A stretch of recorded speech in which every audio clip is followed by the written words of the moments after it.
Okay, this is going to be it's delayed. It's from the 30th of September. From 2 p.m. to 10 p.m. I worked on this. It was an example of Gish Gallop, keep an idiot busy, and giving someone weasel room. Not wiggle room, weasel room. I'm going to read the part that'll only take 15 minutes, and I'll do another one on the other part of it. But here we go. This is the assertion. I've rewritten it so that it's a little bit more digestible. Official reports and documents from officials using the following quote. It's not a quote, it's a group of quotes, but we're going to slam them together because that's what the person asserted. Flat, non-rotating, stationary Earth. That expression is in these documents. Therefore, that proves that they're making mistakes and oops. People use the word oops a lot in YouTube videos. If you didn't notice, go type it in. And here are the documents that prove this. Please note that when you look them up, they don't exist because someone deliberately avoided putting in their actual names. Maybe they don't know them, or they don't want to. NASA's 1988 lunar document. That's not the name of it, by the way. Underwater sea cables. It's not the name of it either. LORAN and GPS handbooks. This was so vague I had to figure out that they were referring to LORAN and GPS handbook on some subject. I'll get to that in a minute. Next is weather balloons and cell towers. No, I couldn't find any reference to it either. Go ahead and go look it up. You will find, I can figure out what it's based on. The reason I recognize this is I've seen the expression flat, non-rotating, stationary Earth before. 100% can't debunk it. So we're going to sit here and go through the examples because unlike the person who posted this, or unlike the kind of person they think I am, I was able to find out what the heck they were referring to so that their drive-by horse poop couldn't get anywhere. NASA reference called the NASA 1988 lunar document. This is NASA reference publication 1207, made in 1987, January 8th, and reposted or published in another way, August sometime, 1988. It was not referred to as lunar document. Page 30, links below in the description, math book conclusion remarks, concluding remarks in the math section. It's not a study, it's not an experiment, it's not a bunch of scientists being killed. You know that meme that ends up being a lie every single flippin' time just about? I mean, there are dead scientists die once in a while, but they don't die at that rate. It was on how to construct an aircraft flight model that ignored a round rotating Earth with a dynamic atmosphere. The assertion was flat, non-rotating, stationary Earth at one atmosphere with no wind movement or temperature changes plus or minus, I think they said 68 degrees Fahrenheit or something. You know, because that's absolutely how the world works. Temperature never changes, air doesn't move. Please go tell Florida that there's a NASA document that proves that there's no such thing as hurricanes now. Yes, that is exactly the same logic. Hurricanes don't rotate. No, this is literally no difference. This is not a false equivalency. It was a page that said, for simplification here, we're going to do the mathematics without worrying about the fact that the Earth is rotating on its axis, because that's not really relevant for doing aircraft design, and we're going to act like we're doing it in a wind tunnel or in a room and do it in miniature. Basically, this was for a class exercise, or the equivalent thereof. It was a way of starting with a simplistic model, and then you add in the other variables. You can add in, for instance, the torque. When you're doing ballistics, you ignore Coriolis effect, because the Earth rotates on its axis. It does deflect the bullet because the Earth is rotating on its axis, because it's a round physical object rotating on its axis. If you ignore that, GPS doesn't work. But for sake of mathematics, you can do that. And let's get on to the next one. Compass and Inertial Navigation Systems, Chapter 7. I'll get to the point. This is about using a compass and inertia, movement, for navigation only. And it's discussing the subject.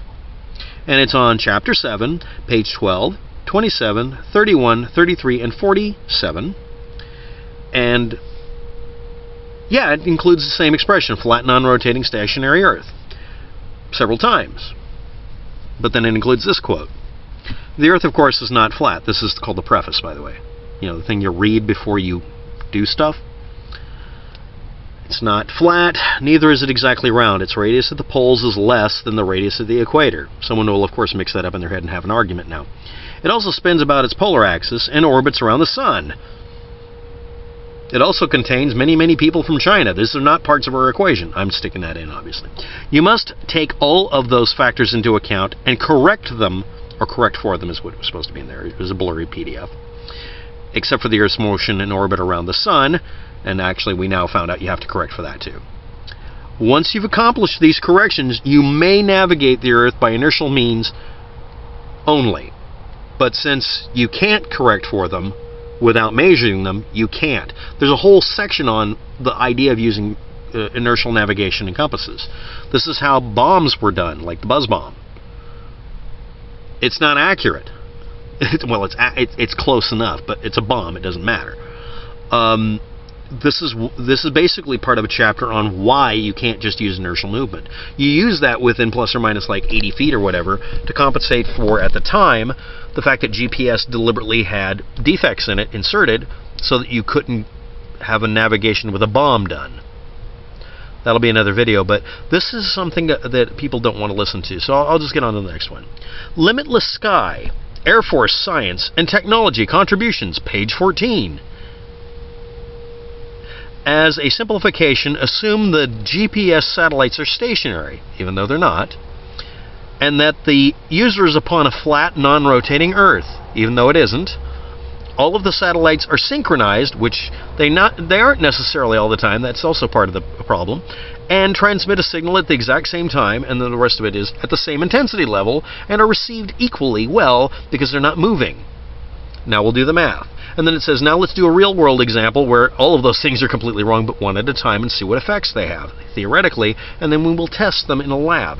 This was experimenting with people understanding how GPS works. This is like me explaining to you that because your vehicle has a fuel tank, as you use the fuel, it will change the mass of your vehicle, so that it will corner differently unless you compensate for it by designing that out. But for sake of discussion, for the mathematics of it, we'll assume the fuel tank's full all the time for going around the track hundreds of times, even though it isn't, and it won't slosh even though it will, just to get the math right. Now we'll test it and detect the slosh factor, because we now have a baseline, and we can detect the slosh factor and see how much variation it will be, so we can design out the sloshing of the fuel in a fuel tank. See also fuel tankers. Yes, the vehicles that carry fuel down the road, they have to actually mathematically calculate how much sway they're going to have. If the fuel tanks are lower, they have to do something to compensate for it. You might want to look up how they do that. You might want to talk to a trucker. The reason I'm bringing up those examples is that's another example. You simplify things down, assuming a perfect yada yada, this, that, and the other thing. Now let's deal with the real world. So someone found some documentation that they're saying, this is official documentation. Oops, they leaked the fact that the Earth is flat. When it says right there in the chapter, we're doing this as a simplification so that we can do the math easier, because otherwise you'd have to handle literally 100 variables and get them right. That's a little overwhelming for first-year students in college. Yeah, this is teaching people their ABCs and not demanding they learn Latin first. You get it? No, of course you don't, because the people who quote mimed this weren't quote mining it, they were laying mines. This is how to keep an idiot busy. So let's go on to the next one. The undersea cable maps, not undersea cables, underwater sea cables, undersea cable maps. Thank you very much for quoting the wrong wording. They don't show any undersea cables going under Antarctica, because it's not ice, you moron. It's a continent. If it went under it, it wouldn't be undersea cabling. Really? You're that stupid? Of course you are. Next. What are they going to cable in Antarctica? Undersea. The people on the coastline and the scientists and the penguins? Yeah! They don't need to... Anyway. There are some cabling there. But anyway, let's get on with it. No undersea cables going south on a flat Earth map, because it happens to fit, because it's the only place on Earth you don't need to have that map a bunch of cables, because they're not there. Because they're not undersea cables, because it's a continent. It's not an undersea cable if it's not under the damned sea. Dolt. Next. It also doesn't say flat, non-rotating, stationary Earth either, so it's not even an example of this. But anyway, because there's no major Antarctic cables, there is some, but mostly they use RF transmission and satellite if they have it available. And sometimes they don't have it available, by the way, if you didn't know that. Some of it is actually usable, though. There is, I think, a telephone cable that goes to the coastline. So it's an undersea cable going towards them.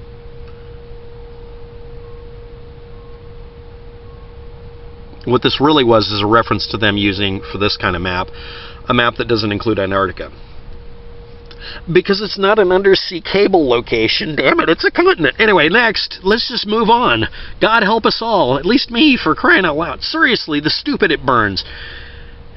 Next, referring to Universal Planisphere Complete Guidance and Computer Systems, U.S. patents, this, that, and the other. With no flat, non-rotating, stationary Earth quote in them either.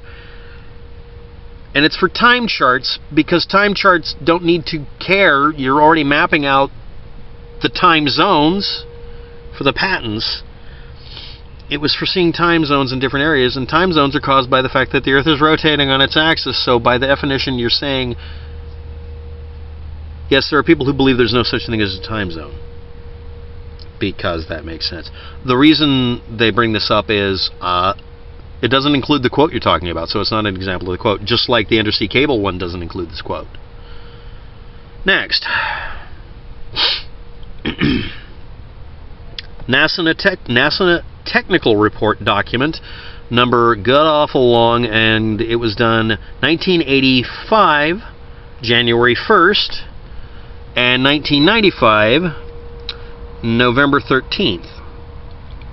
Flat Earth modeling is desirable alternative to the complex spherical Earth modeling process in some cases, because it's easier to do and it only requires 2 dimensions, and you don't have to fiddle with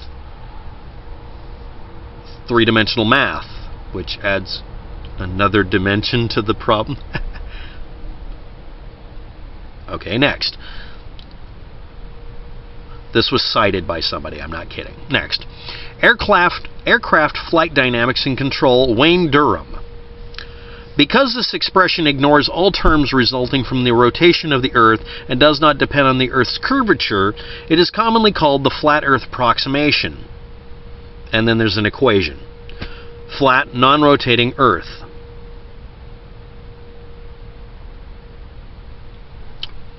Inertial acceleration of mass is listed.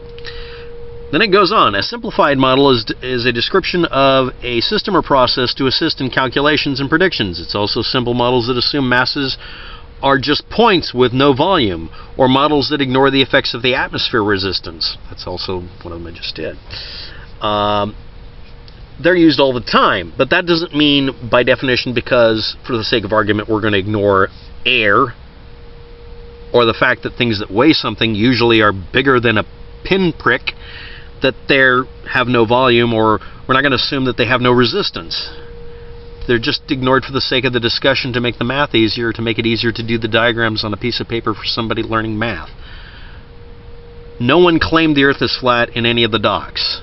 In fact, one of them, or 2 of them, went out of their way to explain that obviously that isn't true of any of that. Flat Earthers will claim any picture they see that proves the Earth is round is CGI. It's a cop-out, just like saying someone isn't a real person or calling them a shill when they've successfully refuted their comments. They will infuriatingly refuse to prove anything they have to say and demand you prove everything, gish-galloping you into an 8-hour argument with the internet, trying to find out why someone's misquotes should be given any kind of credence or value or time. Thank you for watching. Have a good day. Good luck with that.